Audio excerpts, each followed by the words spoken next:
en el inmenso y contradictorio universo del cine mexicano, donde la fama convivía con el silencio y las sonrisas ocultas, existió una historia que durante décadas fue susurrada entre pasillos, escondida en los archivos olvidados de los periódicos provincianos y silenciada por miedo al escándalo. Una historia que, de ser confirmada, habría estremecido los cimientos de la comedia nacional y ensombrecido la imagen del hombre que hizo reír a todo México. Me refiero a Eulalio González Pipor, ícono indiscutible de la época dorada del cine y la televisión mexicana. Pero antes de comenzar, quiero manifestarles que el objetivo de este canal es informarles a través de investigaciones en periódicos, revistas, libros e internet sobre la vida y obra, pero sobre todo aquellos aspectos que por algún infortunio padecieron estos grandes de la farándula, los cuales galardonaron el cine y la televisión mexicana.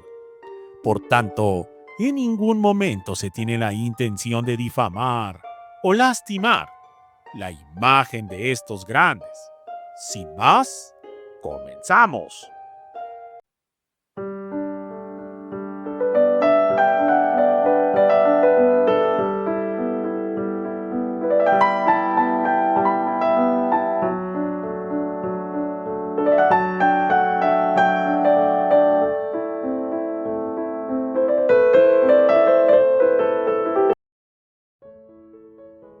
Todo comenzó en el año de 1938, cuando Eulalio era un joven inquieto, lleno de sueños y ambiciones, que viajaba por distintos estados del país buscando trabajo en ferias, estaciones de radio y compañías teatrales itinerantes. Su carisma natural, su forma tan norteña de hablar y su facilidad para improvisar chistes le habían ganado simpatías entre empresarios y productores. Sin embargo, en esos años tempranos, su vida sentimental era un caos. ¿A dónde iba? Dejaba corazones rotos, promesas incumplidas, un rastro de ilusiones que jamás volverían a repetirse. En una de aquellas giras, el destino lo llevó al estado de Guerrero, donde una noche cálida de verano, en el puerto de Acapulco, aún lejano del turismo internacional, conoció a una joven de belleza exótica que lo marcaría para siempre. Su nombre era Lina, hija de comerciantes libaneses establecidos en la región. Ella no tenía más de 19 años y poseía un magnetismo que contrastaba con su inocencia. Sus ojos oscuros y su piel aceitunada encantaron al joven Eulalio, que por aquel entonces apenas comenzaba a hacerse un nombre en la radio local. Aquella relación fue intensa, secreta y peligrosa. Lina provenía de una familia conservadora y su padre, un hombre severo y poderoso en la comunidad, jamás habría permitido que su hija se involucrara con un artista ambulante, mucho menos con un comediante norteño sin apellido de peso ni fortuna que ofrecer. Pero el amor, o tal vez el deseo, se impusieron a la prudencia. Durante varias semanas se vieron a escondidas, encontrándose en una vieja casa de madera frente al mar, donde Eulalio solía hospedarse entre funciones. Ahí, entre el ruido de las olas y el calor del trópico, vivieron un romance que él recordaría toda su vida, aunque jamás se atrevería a confesar. Una noche, antes de que partiera con su compañía teatral hacia Veracruz, Lina le dijo en voz temblorosa que quería contarle algo importante, pero Eulalio, apurado por el viaje y cegado por su deseo de triunfar, le pidió que esperara su regreso. Aquel regreso nunca ocurrió. Días después, una tormenta arrasó la costa, destruyó los caminos y la comunicación con la región quedó cortada por semanas. Cuando Eulalio volvió a escribir, nadie respondió. Supuso que Lina lo había olvidado, y así con el paso de los meses, el recuerdo de aquel amor se disolvió entre las luces del éxito y las sombras de la indiferencia. Pero la vida tenía preparada una ironía devastadora. 9 meses después de su partida, en una clínica privada de Chilpancingo nació un niño. Lina lo llamó Juan. El apellido del padre jamás fue registrado. Sin embargo, según testigos de la época, la madre solía murmurar entre lágrimas y nostalgia: su padre está cantando en la radio y no lo sabe. Juan creció sin conocer su origen. Fue un niño reservado, apasionado por la música, con una voz tan peculiar que los maestros del colegio decían que parecía heredada de alguien que había nacido para el espectáculo. Desde muy joven empezó a destacar en festivales. Imitaba a artistas, componía melodías y soñaba con los escenarios. Su madre, envejecida por la tristeza, jamás le habló de aquel amor del pasado. Guardó silencio incluso cuando la enfermedad empezó a consumirla.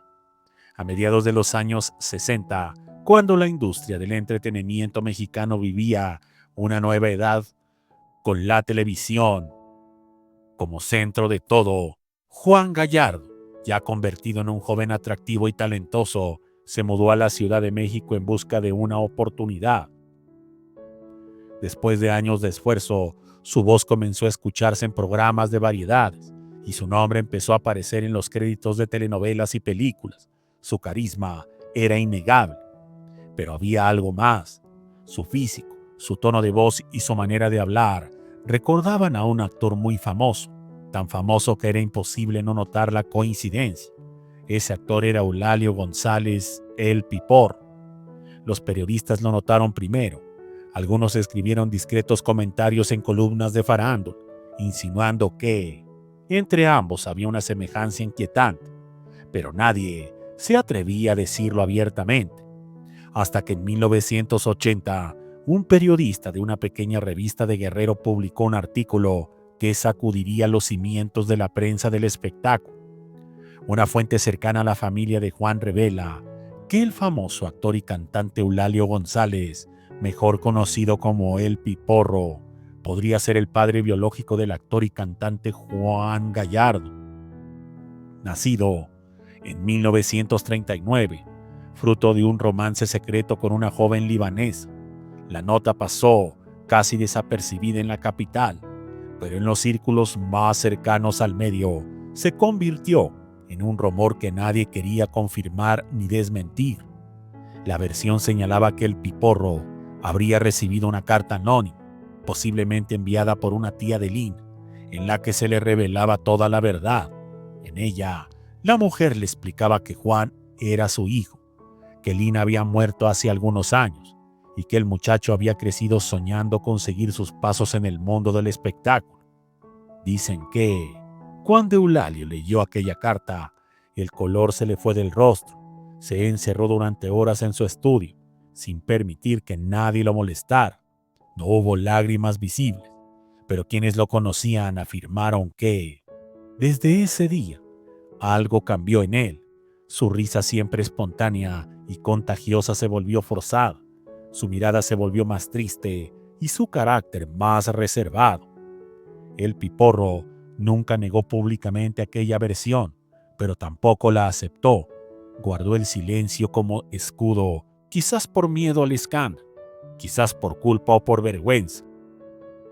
Sabía que si la noticia se confirmaba, su imagen pública, construida con años de trabajo y una reputación intachable, se vería afectada.